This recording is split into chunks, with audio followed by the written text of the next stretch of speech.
bonsoir, bonjour. Je suis ravi, encore une fois, d'être avec le Carrefour, avec vous tous.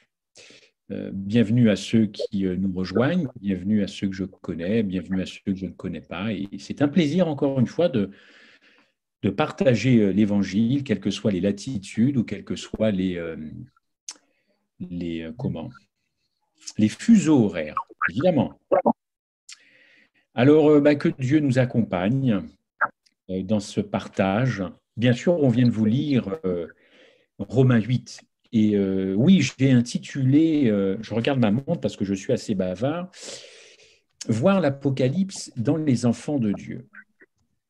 Bon, qu'est-ce que ça peut bien vouloir dire? D'ailleurs, j'ai emprunté, moi je suis cash et je donne mes sources, hein. J'ai emprunté, c'est lors d'un visionnage d'un ami, il a dit cette phrase dans un message comme ça qu'il partageait et hop, j'ai capté cette phrase. Et ça coïncidait tout à fait avec ce que j'avais dans la tête depuis un certain temps, et j'espère que vous partagez ça. L'Apocalypse. L'Apocalypse. Alors, on vient de lire un texte où il est question de la révélation des fils de Dieu. Et j'aimerais tellement que nous, adventistes du 7e jour, oui, je croise je prie, je ne sais pas ce que je fais, voilà.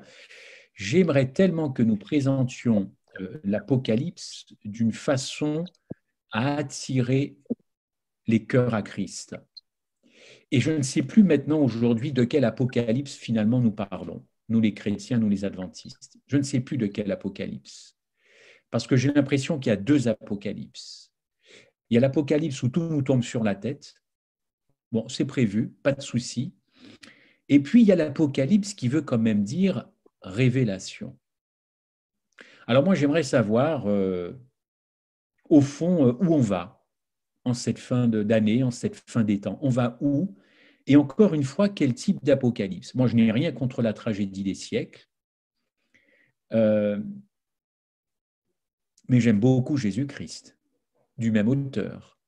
Alors, vous me direz, c'est complémentaire. Oui, vous avez raison, c'est complémentaire.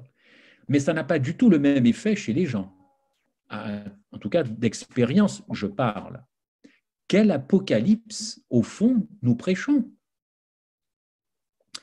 Alors, un autre texte que je vous propose, Jean 6, 40. Jean 6, 40. N'hésitez pas à ouvrir vos Bibles. Moi, j'ai évidemment le texte sous les yeux. La volonté de mon Père, c'est en corrélation avec cet apocalypse, cette révélation. Et après, vous comprendrez pourquoi j'ai emprunté ce titre. La volonté de mon Père, c'est que quiconque voit le Fils, donc un verbe majeur, le verbe voir, voit le Fils et croit en lui, deuxième verbe, deuxième mot-clé de ce texte, croit en lui, est la vie éternelle. Merveilleux. Merveilleux. Je vois le Fils, je crois, j'ai la vie éternelle. Et Jésus rajoute par la bouche de Jean, je le ressusciterai au dernier jour. Alors, deux bonnes nouvelles, hein. La vie éternelle, je crois qu'il y a un paquet de chrétiens qui aspirent à ça, et je le ressusciterai au dernier jour. Alors moi, quand on a un texte comme ça, il faut le questionner, le texte. Surtout quand c'est un verset biblique qu'on connaît bien, du style Jean 3, 16. Il faut questionner le texte. La fin des temps, c'est un temps de questionnement du texte. Et si on ne passe pas du temps à faire des recherches, eh bien, on passe à côté de l'essentiel du message. Alors, il faut aller évidemment dans le grec, puisqu'on est dans l'Ancien Testament, et voir son pendant en hébreu. Alors, je l'ai fait pour vous, je l'ai fait pour moi, je l'ai fait pour tous ceux qui veulent partager évidemment ce message. Alors, évidemment, voir, bon, moi je vois Cédéra, je vois son mari, je vois Louiselle, Claude et Nancy, je vous vois. OK. Maintenant, ce même verset, on va le prendre dans trois versions différentes. Je commence avec la version Martin. Il était écrit dans Martin, et c'est ici la volonté de celui qui m'a envoyé, que quiconque contemple, c'est d'ailleurs la même que la version Osterwald. Contempler, ce n'est pas la même chose que voir. Vous êtes d'accord avec moi? Si je contemple un objet, ce n'est pas la même chose que si je vois cet objet. Je vais maintenant dans la version Darby, car c'est ici la volonté de mon Père que quiconque, et là je trouve que c'est mieux, discerne le Fils. Là, il est question de discerner le Fils. Et évidemment, ensuite, de croire en lui. Mais pour moi, ce n'est pas du tout la même chose. Voir quelque chose et discerner quelque chose, permettez-moi de vous dire que ce n'est pas la même chose. Et c'est Jésus dont il est question. Discerner Jésus et voir Jésus, c'est déjà autre chose. OK ? Allons dans le grec maintenant. Le verbe voir dans le grec, c'est facile, c'est théoréo. Théoréo. Mais théoréo en grec, c'est autre chose qu'en français. Théoréo, ça veut dire avoir une observation attentive dans les moindres détails. Alors, je reprends Jean 6, 40. La volonté de Dieu, de mon Père, c'est que quiconque a une observation attentive et dans les moindres détails de mon Fils. Attendez, c'est pas la même chose que voir en français. Ou alors les mots n'ont pas de sens. Observation attentive dans les moindres détails. Et le grec théoréo rajoute, c'est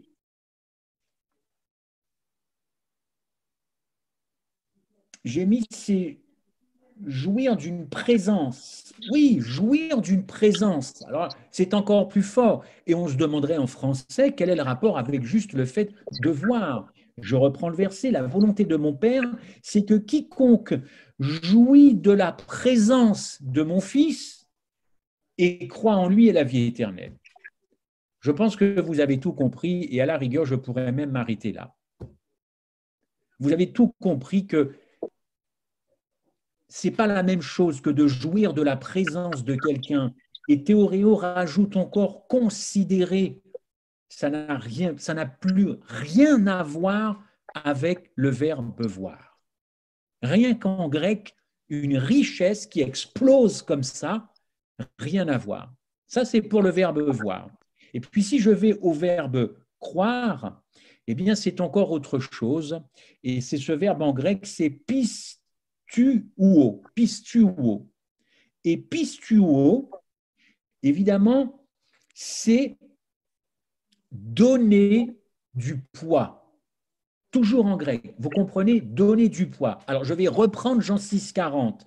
La volonté de mon Père, c'est que quiconque jouit de la présence de mon Fils et qui a une observation attentive dans les moindres détails de mon Fils, donne du poids à mon Fils, donne du crédit à mon Fils. Vous voyez, alors, évidemment, en grec, ça ferait des phrases à rallonge, hein, mais moi, qu'est-ce que je préfère le grec au français? Franchement, rien que dans cette phrase en grec, moi, si j'étais grec, mais c'est le pied. J'aimerais beaucoup. Je sais que vous défendez la langue française et vous avez entièrement raison. Donc, c'est mal de moi de vous dire que ce n'est pas une langue très riche, mais continuez de la défendre. Moi, j'ai même appris qu'il y a un ministre chez vous. Ce n'est pas un ministre, je crois que c'est le directeur d'Air Canada qui a dû faire un speech tout en anglais et ça n'a pas plu du tout aux francophones. Alors, continuez le combat. C'est bien. Je pense que le mari de Seth va me pardonner parce que nous sommes tous dans le même bateau. Mais vous voyez, la langue grecque, elle est riche. La volonté de mon Père, c'est que quiconque jouit de la présence de mon Fils donne du poids à mon Fils et vous aurez la vie éternelle.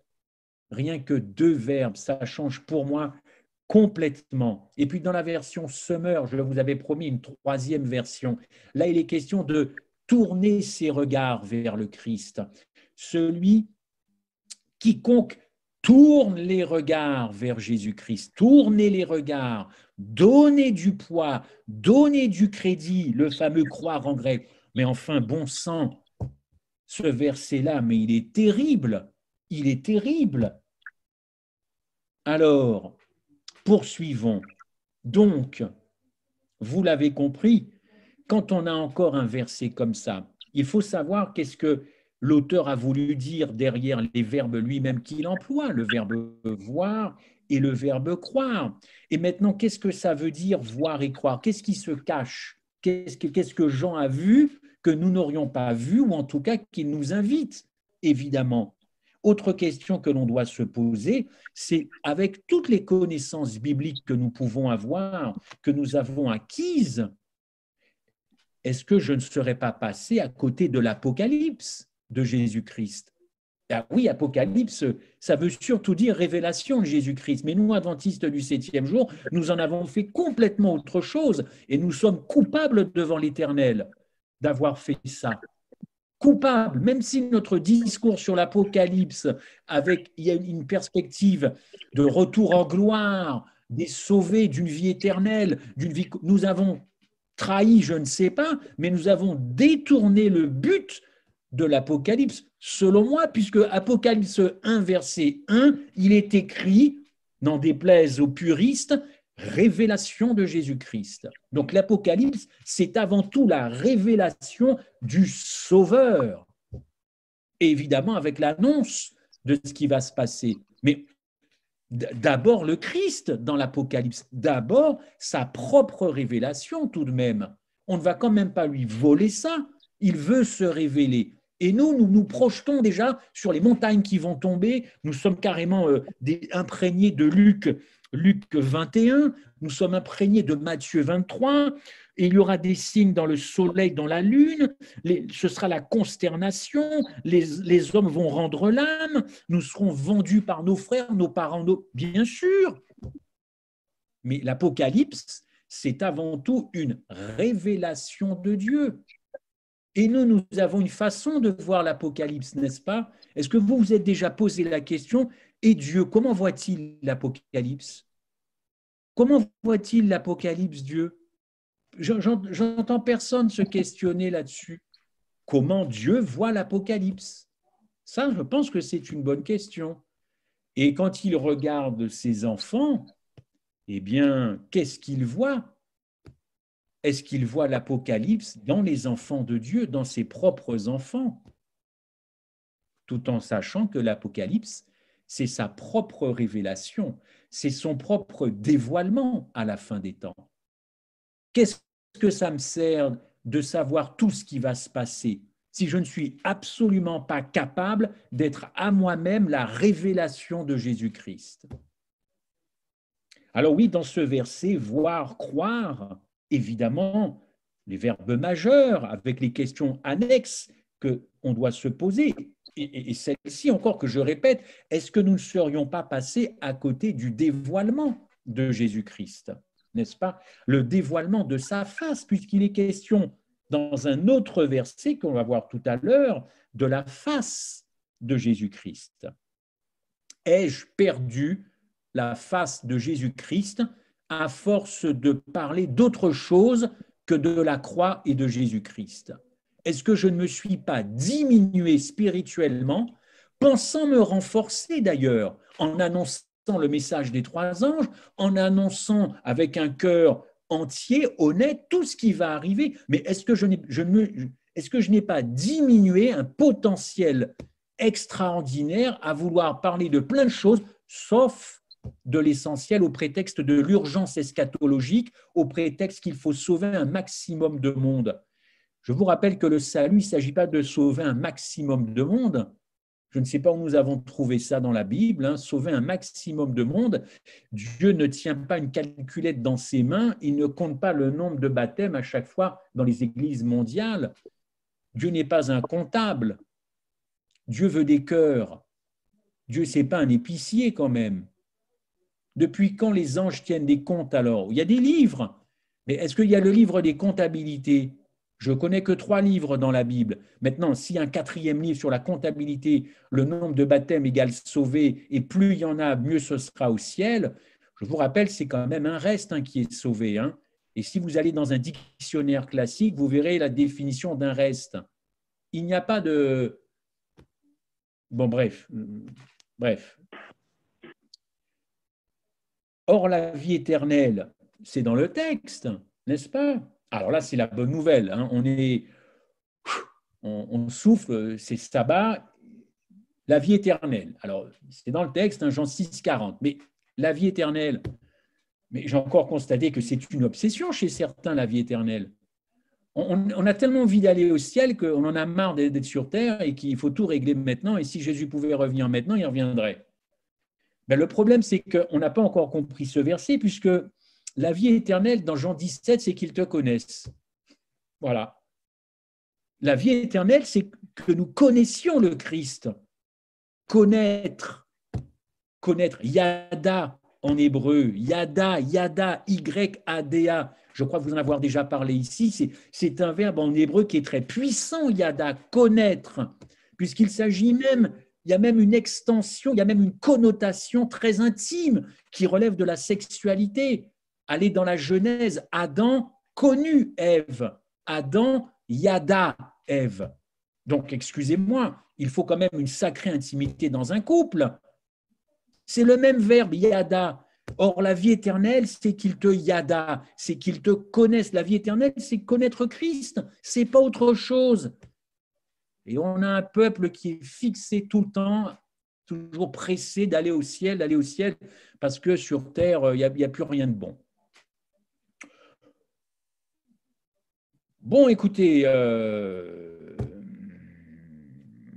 je parle, je prêche, je médite avec vous, avec tout ce que je peux avoir comme sentiment dans le cœur. On peut ne pas être d'accord, évidemment. Mais franchement, encore une fois, qu'est-ce qu'on fait de Jean 17,3, quoi? Or, la vie éternelle, c'est qu'ils te connaissent, Jésus-Christ. Qu'ils te connaissent. Et alors, encore une fois, si vous allez dans Yada en hébreu, qu'est-ce que Yada? Connaître, connaître intimement, ça vous l'avez compris. Mais je vais vous donner toutes les déclinaisons. Apprendre, choisir, s'apercevoir, trouver, comprendre, être certain, découvrir. Tout ça, c'est connaître en hébreu. Donc, mettez ça avec le Christ, découvrir le Christ, être certain, comprendre le Christ, apprendre du Christ, choisir le Christ, connaître le Christ, trouver, voir. Quelle perspective quand même, rien que dans un petit verbe avec 4 lettres, connaître. Ben, la vie éternelle, c'est que nous connaissions Jésus-Christ. Et j'ai l'habitude de vous dire, pas à vous mais à d'autres, si ce soir nous étions visités dans notre nuit, dans notre sommeil, et que Dieu dise à Claude, à Jean-Marc, à moi, eh bien, avec tout l'amour que j'ai pour toi, eh bien, tu ne seras pas au ciel pour l'éternité. Même si je t'aime, mais tu en seras privé. Quel état d'esprit le lendemain nous sommes? Dans quel état d'esprit irons-nous au temple? Est-ce que vous allez vous retrouver sur Zoom après une telle vision et une telle déclaration? La vie éternelle, ce n'est pas la carotte de la Bible. En tout cas, c'est comme ça que je vois les choses. Et pourtant, c'est devenu une motivation, une véritable carotte. Eh bien non, nous nous trompons. Et nous sommes bien dans ce temps de la révélation.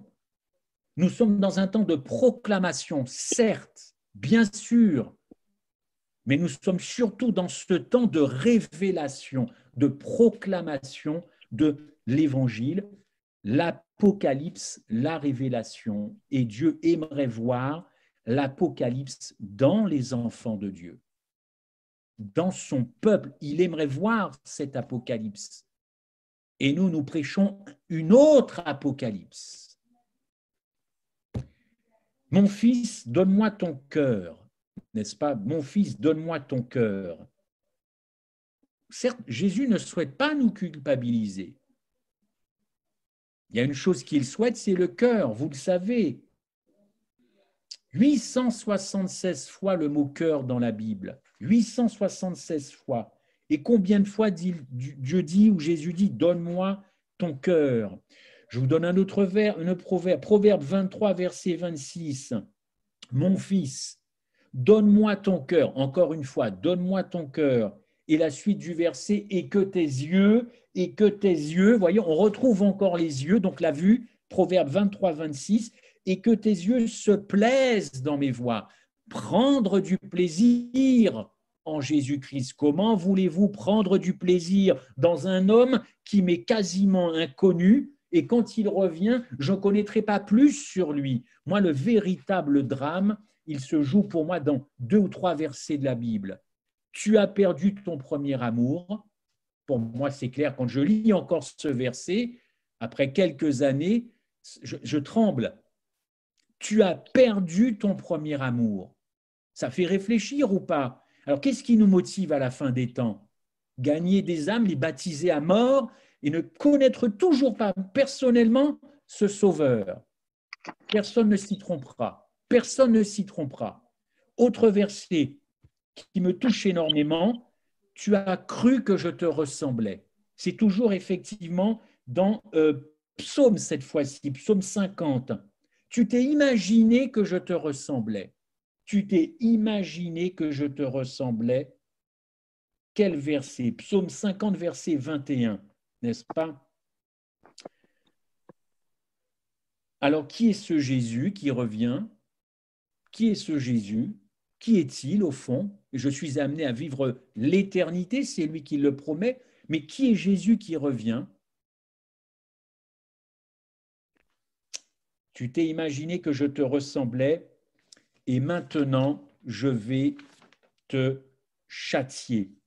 Je ne sais pas si c'est ce verbe qui est employé, mais en tout cas, c'est Proverbe 50. Je le prends avec vous. Et le verset 21, Proverbe 50, verset 21. Ah ben oui, mais alors, donc c'est une erreur parce qu'il n'y a pas de Proverbe 50. Alors, je ne sais pas pourquoi.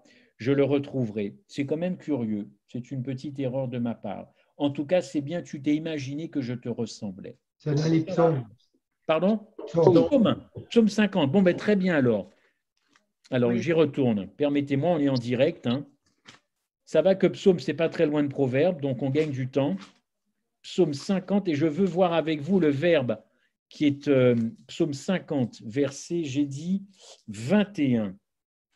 Alors, tu as cru que j'étais vraiment comme toi, je te reprendrai et je te mettrai tout devant quoi? Devant les yeux, la vue, chers amis, la vue, la face.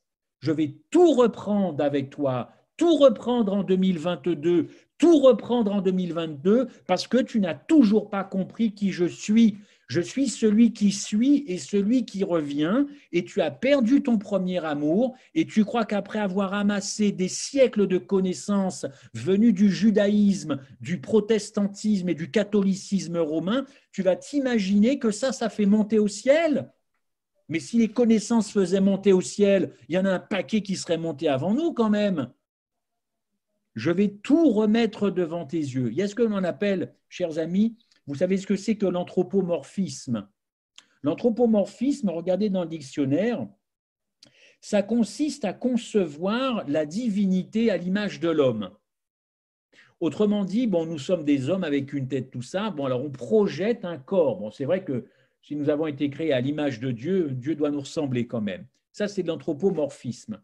Mais il y a quelque chose que nous faisons et nous nous rendons coupables de cela, nous les chrétiens, c'est dans l'anthropopathisme. Anthropopathisme, en fin de compte, ça vient du grec anthropos, hein, qui veut dire homme. L'anthropos, c'est l'homme, et pathos, c'est la chair. Le pathos, c'est nos sentiments. C'est les ressentiments, les sentiments. Eh bien, souvent, écoutez les gens parler, beaucoup projettent leurs propres sentiments sur Dieu.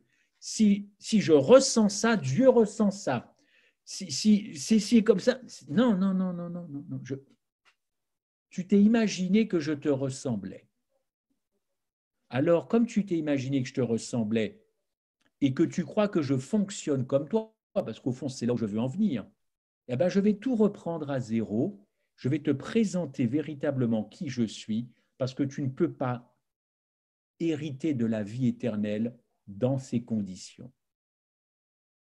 Voir la face du Christ, croire, voir quel est cet apocalypse qu'il nous faut prêcher en cette fin des temps. Quel est cet apocalypse? Il y en a manifestement deux, puisqu'il y en a une que Dieu veut voir se réaliser dans ses enfants. Donc je constate qu'il y en a deux, je n'invente rien, et je vois toutes les actions qui sont faites pour annoncer quelque chose aux gens, manifestement deux.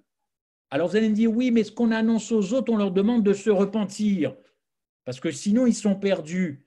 Mais comment je vais me repentir si je n'aime pas la personne que vous me présentez? Est-ce qu'on se repent maintenant sans aimer? C'est une nouveauté, alors je me repens. Oui, ben je me repens. je me repens, je me repens. Tu dis qu'il faut se rependre, je me repens. Mais je n'aime même pas la personne qui est censée accepter ma repentance. Je ne connais pas Jésus, je ne connais pas, mais je me repens. Ce n'est pas sérieux. Alors vous allez me dire, oui, c'est un petit peu trop caricatural. À mon avis, on doit parler de repentance et présenter le Christ en même temps. Tant mieux. Tant mieux si c'est ça. Et je préfère me tromper. Mais j'ai quand même des retours ici que ce n'est pas tout à fait comme ça. Ce qui est un petit peu aussi motivé mon message vis-à-vis de vous. Autre verset, Apocalypse 6, verset 16. J'ai travaillé ce verset-là et ça devrait vous parler. Apocalypse 6, verset 16. Et vous le connaissez par cœur. Questionnons ce texte. Et il disait aux montagnes et aux rochers, tombez sur nous. Je crois peut-être l'avoir déjà partagé avec vous, mais ce n'est pas grave. Et cachez-nous de la quoi? De la face. Ben, évidemment, croire, voir la face, voir la face de qui? La face de celui qui est assis sur le trône, Christ. Apocalypse 6, verset 16, et il disait, je le répète, aux montagnes et aux rochers, tombez sur nous et cachez-nous devant la face. Mais il y a manifestement des gens à la fin des temps qui ne voudront pas voir la face de Jésus-Christ, autrement dit le visage, le portrait. Manifestement, il y a des gens, c'est écrit, ils demanderont à ne pas voir la face de Jésus-Christ, n'est-ce pas? Donc, ils ne demanderont à ne pas voir son visage. Moi, pendant longtemps, je me suis dit ça, Seigneur, ce n'est pas un verset pour moi. Parce que moi, je t'ai accepté. En tout cas, je t'ai reçu dans ma vie. Ce n'est pas valable non plus pour ma famille, hein, mais vous connaissez Catherine, les enfants, voilà. Donc, je ne me sens pas personnellement avec... Mais je me suis trompé. Parce que ce verset-là, il est aussi valable pour les chrétiens et pour les adventistes et pour les protestants, les évangéliques, les baptistes. Pourquoi ce verset, finalement, ne serait que pour les autres? Et pourquoi moi, je ne me serais pas là-dedans? Et si je considère que je peux être là-dedans, attention, c'est que j'ai un problème. Si je demande aux montagnes, aux rochers de tomber pour ne pas voir la face de celui qui vient et qui m'a sauvé, j'ai quand même un problème, enfin. Et le visage, puisqu'il s'agit de la face. Mais la face de Christ, c'est quoi la face de Jésus-Christ? Mais moi, je vais vous le dire, c'est très simple. C'est sa patience, c'est sa miséricorde, c'est sa douceur, c'est sa bonté, c'est sa gentillesse, c'est son sourire, c'est les petits câlins que Jésus nous fait, le matin, le midi, le soir. C'est tout ça la face de Jésus-Christ. Autrement dit, c'est son caractère. Mais alors, si je ne veux pas voir tout ça, comment ça se fait que je ne veux pas voir tout ça? Eh bien, la raison est simple, chers amis. C'est parce que nous n'avons pas appris à fréquenter la douceur, la bonté, la gentillesse, la patience, la miséricorde, les uns avec les autres avec les uns. Nous n'avons pas pris le temps pour ça. Ça ne nous a pas attirés, ça ne nous a pas intéressés. Alors du coup, quand l'incarnation du fruit de l'esprit arrive, mais il y a un décalage, ça me fait peur et je n'ai pas envie de voir ça. Je suis même dégoûté de moi et c'est pour ça que je demande aux montagnes de tomber et de me cacher. Je n'ai pas fréquenté l'amour et la douceur, je ne peux pas voir l'amour et la douceur arriver. Et je n'ai pas envie de voir, parce que qu'est-ce qui descend? C'est l'agapé qui descend bientôt, n'est-ce pas? Quand vous dites Jésus revient, mais changez les mots, l'agapé descend, l'agapé redescend, l'agapé redescend. C'est ça qui redescend sur terre. Et si nous, on n'a pas appris à fréquenter et à vivre l'agapé, on ne voudra pas et on dira aux uns, aux autres, faites tomber les montagnes, je ne peux pas voir cela. C'est une question de fréquentation et d'intimité. Le message de la fin des temps, de ce conflit cosmique, c'est une affaire d'agapé et d'éros. Le conflit, depuis le début, c'est entre l'amour et l'égoïsme. Vous pourrez me raconter tout ce que vous voulez, c'est un conflit entre l'amour, l'agapé et l'égoïsme, représenté par Lucifer au ciel il y a un petit peu plus de 6000 ans. Après, vous y mettrez tout ce que vous voudrez, ce n'est pas un souci. Mais ce conflit, il doit prendre fin. Sur la base de quoi? Qui je suis et qui je sais qui revient. Surtout qui je sais qui revient. Oui, chers amis. D'ailleurs, ce verset biblique ne dit pas « Cachez-nous de la face des autres, cachez-moi de la face de Claude ou de Richard ». C'est pas marqué ça, mais bien « Cachez-nous de la face du Christ ».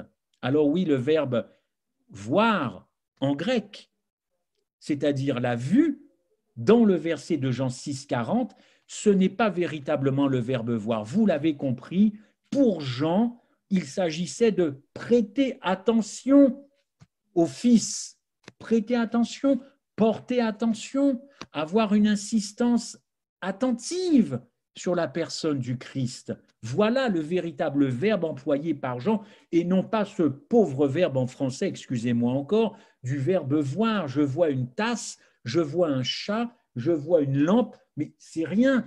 C'est pas ça ce verbe-là en Jean 6, 40. Discerner. Et je vous ai dit, croire, c'est encore plus costaud, donner du poids, donner de la crédibilité. La fin des temps, c'est une question de crédibilité. De crédibilité. Cette question que Dieu doit se poser vis-à-vis de moi en premier, mais quand vais-je voir l'Apocalypse chez Christophe Michel? Quand vais-je voir l'Apocalypse chez Christophe Michel qui me donne du poids, qui me rend crédible auprès des démons, auprès des agents sataniques et du mal? Je cherche des gens qui vont me rendre crédible. Va-t-il trouver? Oui, il la trouvera dans son épouse, mais pour l'instant, ça patauge, n'est-ce pas? Il est crucial de contempler la face. Alors vous allez me dire, mais on contemple où la face, puisqu'il s'agit de voir et de croire? Où allons-nous voir le Christ? Où allons-nous voir sa face? Où allons-nous pouvoir contempler, discerner? Aller à Golgotha. Où voulez-vous contempler la gloire du Christ ailleurs qu'à Golgotha? Où? Allez dans Hébreux 2, verset 9. Mais celui qui a été abaissé pour un peu de temps au-dessous des anges, Jésus, nous le voyons voir couronné de gloire et d'honneur. Très bien, jusque-là, il n'y a pas de problème, à cause de la mort qu'il a soufferte, afin que par la grâce de Dieu, il souffrit la mort pour tous. Où le Christ est-il mort?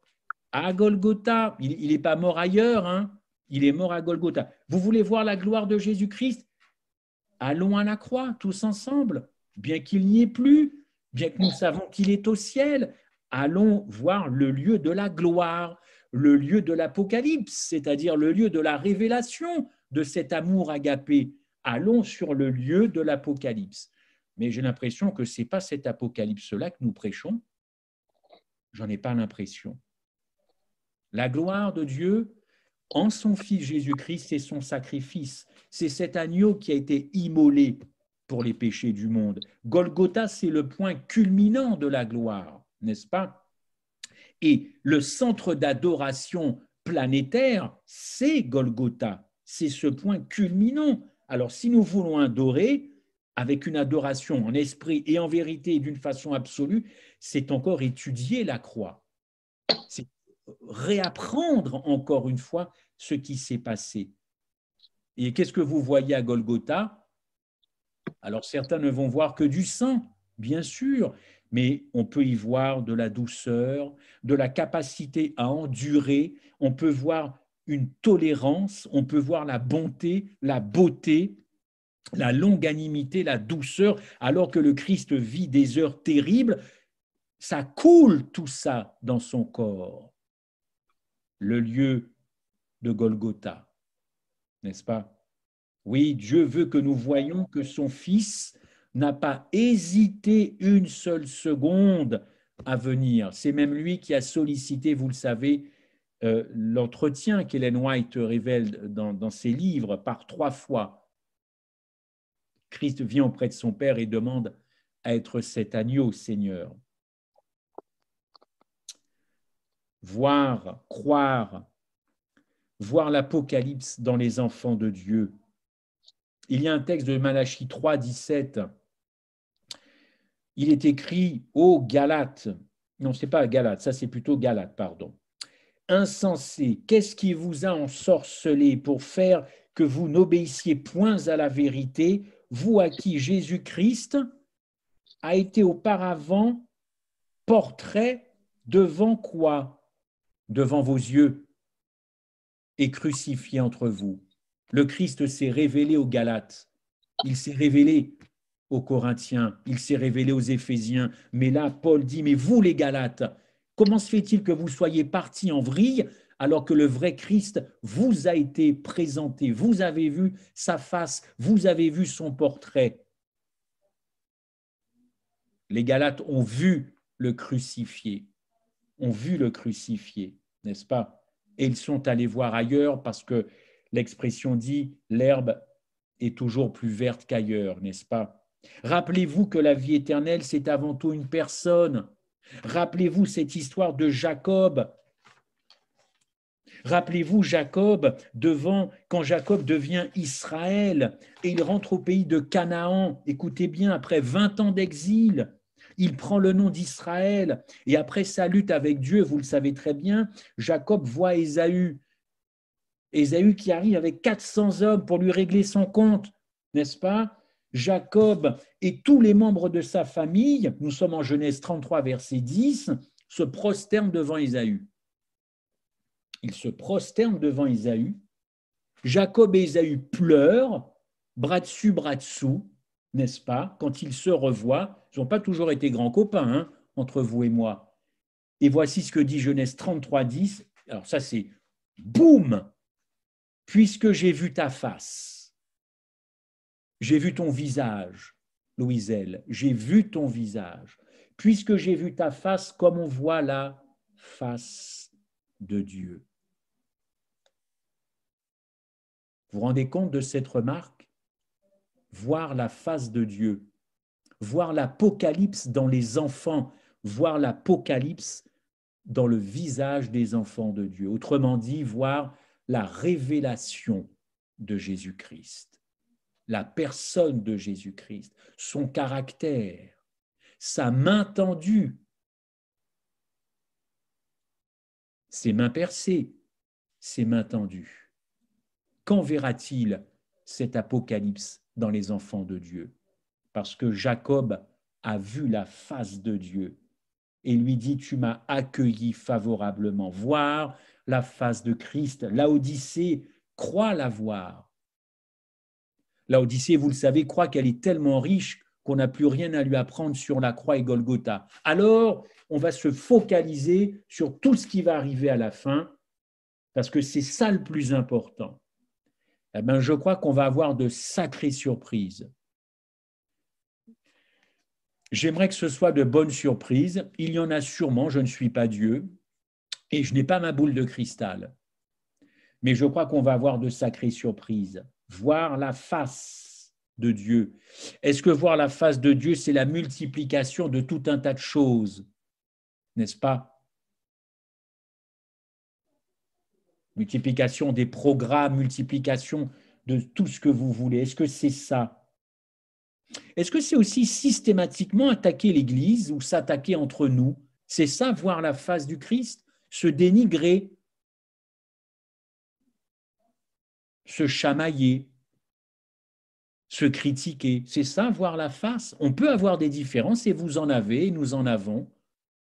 Mais est-ce que ce temps-là, au nom même de la vérité, et oui, ça compte aussi, est-ce que nous ne sommes pas aussi dans le temps de la guérison, de la restauration? Est-ce que ce n'est pas ce temps aussi qui nous est donné? Guérison, restauration, révélation? Est-ce que nous ne bénéficions pas de ce temps-là?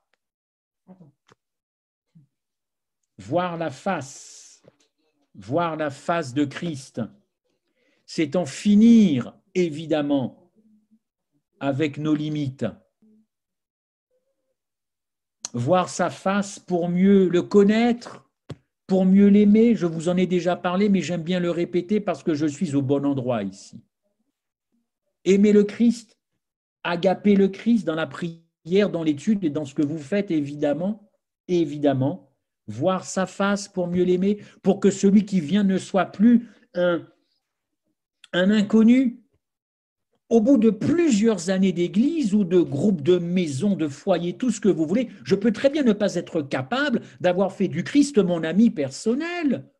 Je n'ai pas envie d'entendre le Christ me dire « Je ne t'ai pas connu, arrière de moi ». Voilà le deuxième verset qui est fatal dans la Bible. Vous direz, vous avez fait ça pour moi, vous avez rempli des paniers repas pour les pauvres, vous avez fait ça, toi, la sentinelle, tu as fait ça, tu prêchais. Arrière de moi, je ne t'ai jamais connu. Et vous connaissez la particularité de ce verset. Il n'est pas dit, je ne te connais pas. Il est écrit, je ne t'ai jamais connu. Autrement dit, dès le début, nous n'avons pas aimé. Donc, nous n'avons pas été connus. Donc, nous n'avons pas été reconnus. Voir la face, croire, voir, donner du crédit, soutenir le regard, sous-peser, fidélité, confiance. Personne ne se pose la question, ou très peu se pose la question en ce moment, serons-nous en capacité de supporter, de voir le Messie revenir? J'entends tout un tas de choses de programmes. Es-tu prêt? Sommes-nous prêts? Libère ta foi, libère tes énergies positives. Youpi, youpi, youpi dans la rue, youpi sur mon lit, youpi à la maison. Ce ne sont que des slogans, de tristes et de pauvres slogans pour celui qui arrive et qui nous a dit un jour, tu as perdu ton premier amour et tu continues de faire fausse route.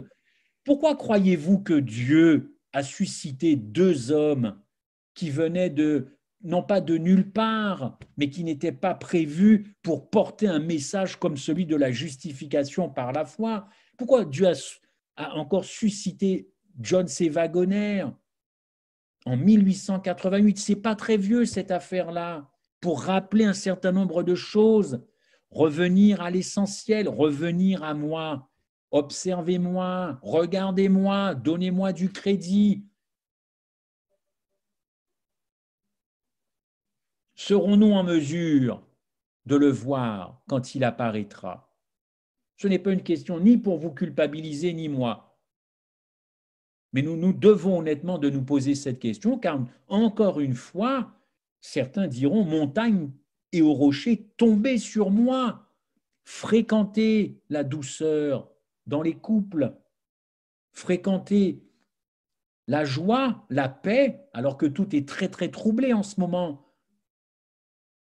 Passez du temps à fréquenter le fruit de l'esprit qui commence d'ailleurs, si vous connaissez bien le texte de Galates, par l'amour, n'est-ce pas? Et tout le reste découle évidemment. Voir l'Apocalypse dans les enfants de Dieu, j'ai tellement de choses à vous dire encore que le temps passe tellement. Je voudrais peut-être terminer et puis la prochaine fois je poursuivrai. Si vous allez dans Éphésiens 3, verset 16, n'est-ce pas?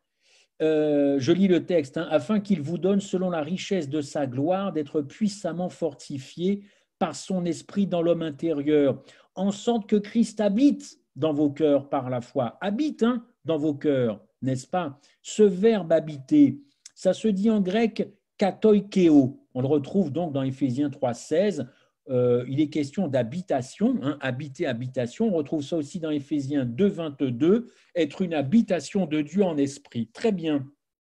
Ok, habitation, habiter, kataikeo. Très bien. Quand vous lisez encore une fois ce texte de l'apôtre Paul, vous comprenez très bien que habiter, kataikeo, c'est habitation. Et le verbe habiter, le grec, il y a deux mots pour le verbe habiter. Pour nous, habiter en français, c'est habiter. J'habite ici, tu habites là-bas. Le grec est plus subtil, parce que le grec fait la différence entre habiter quelque part de façon définitive, permanente, et de l'autre, habiter d'une façon temporaire. Il nous arrive tous d'ailleurs d'avoir déménagé et habité temporairement avant d'acheter autre chose. Ça nous est peut-être arrivé. Eh bien, dans ce texte d'Éphésiens 3,16, Paul emploie non pas le verbe paroikeo, habiter provisoirement, mais katoikeo, habiter durablement. Je vous pose une question, comment Dieu peut-il, par son esprit, habiter durablement chez quelqu'un qui ne cherche ni à le voir, ni à lui donner du crédit, ni à passer du temps. Comment peut-il se faire cette affaire-là? C'est évidemment pas possible. Paul écrit aux Éphésiens qui sont déjà convertis et que Christ habite en eux, mais il a quand même détecté que ça n'allait pas chez les Éphésiens. Alors il leur dit, Dieu doit habiter durablement dans votre cœur, pas de façon yo-yo, pas de façon temporaire. Ça ne tiendra pas la route et quand il reviendra, eh ben vous allez vous retrouver dans Apocalypse 6, verset 16 et vous allez encore avoir des problèmes. Le yo-yo, ça ne fonctionne pas. Le yo-yo, ça fragilise. Et voir et croire. Si je veux croire, il faut que je voie. Ma foi doit donc se nourrir de ce que je vois. Bien sûr, une foi, ça se nourrit, ça s'entretient, mais si je ne cherche pas à contempler, à tourner mes regards avec toutes les déclinaisons que je vous ai données au début, ma foi ne fonctionnera pas. La différence dans ce verbe d'Éphésiens 3,16, habiter, c'est une question de temps, c'est une question de durée. Fréquenter l'amour, fréquenter la bonté, la douceur, la joie, la paix, fréquenter la tolérance, fréquenter tout le caractère de Christ au fond. Et nous échapperons évidemment à Apocalypse 6, verset 16. Quand la tempête viendra, est-ce que ma foi résistera? Vous connaissez bien ce verset. Quand le Fils de l'homme viendra, trouvera-t-il de la foi?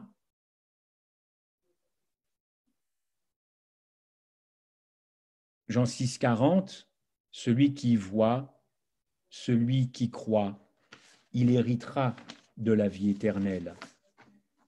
Il y a un autre texte dans Jean 11, 40, ce sera ma conclusion, mais j'ai encore tellement de choses. Jean 11, 40, si tu crois, voyez encore l'apôtre Jean utiliser ce verbe. Si tu crois, Jean 11, 40, ça m'a frappé ça. Tu verras. C'est Jean qui associe encore le verbe croire et le verbe voir. Mais là, il met le verbe croire avant. Autrement dit, pour Jean, il faut d'abord croire et ensuite on voit. Si tu crois, tu verras quoi? La gloire de Dieu. La gloire de Dieu. Chers amis, nous sommes dans un temps tellement particulier qu'au fond, j'ai peur pour moi et pour mes frères et sœurs que, non pas que nous nous trompions, mais que nous, oui, quand même, que nous nous trompions. Que nous nous trompions, en tout cas, dans la façon d'être, de dire et de manifester, encore une fois, l'Apocalypse. Dieu parle énormément en ce moment et beaucoup répondent à côté de la plaque. Ils veulent bien faire, on est d'accord.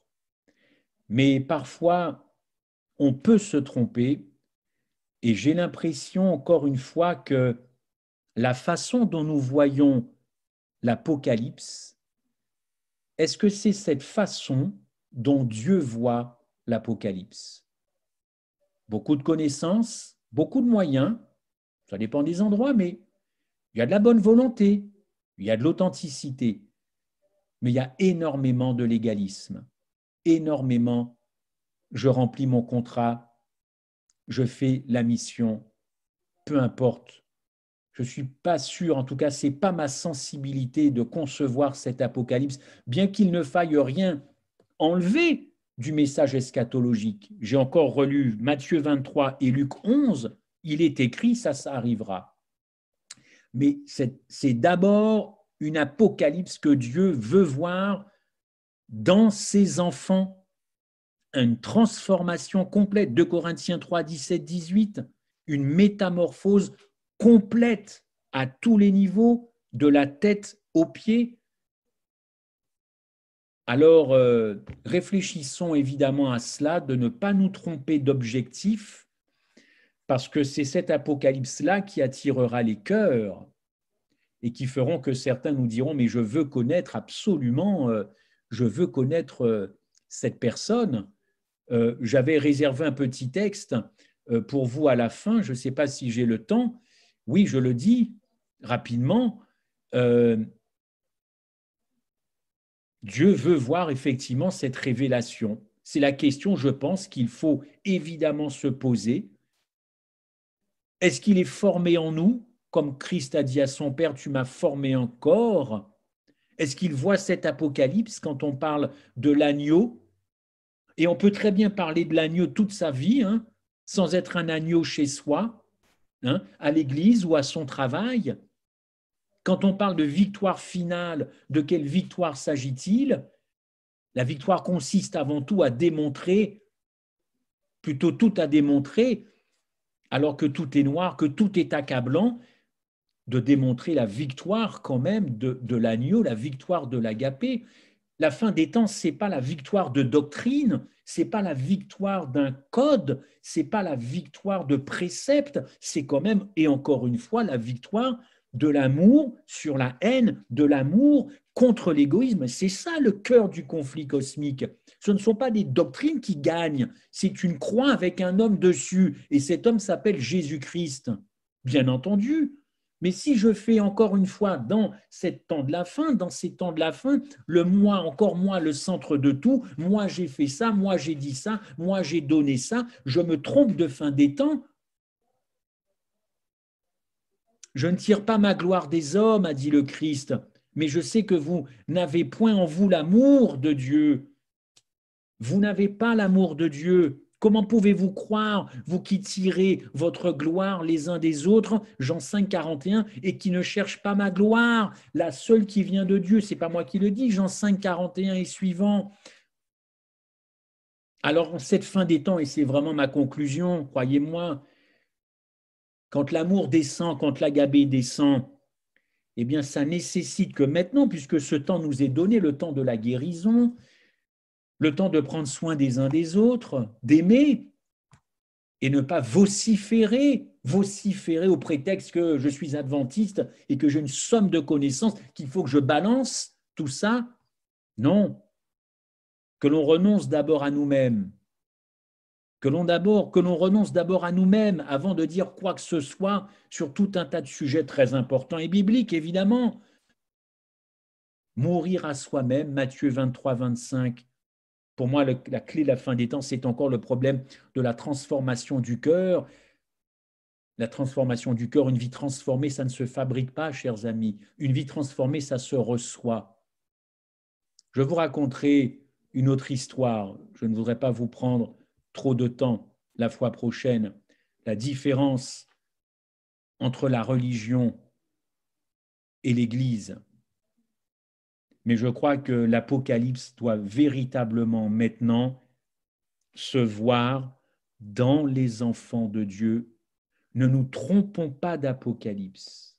Je ne suis pas en train de dire qu'il y en a une qui doit disparaître, ce n'est pas mon propos, mais ne nous trompons pas d'Apocalypse. Dieu veut dans cet Apocalypse voir avant tout des gens transformés.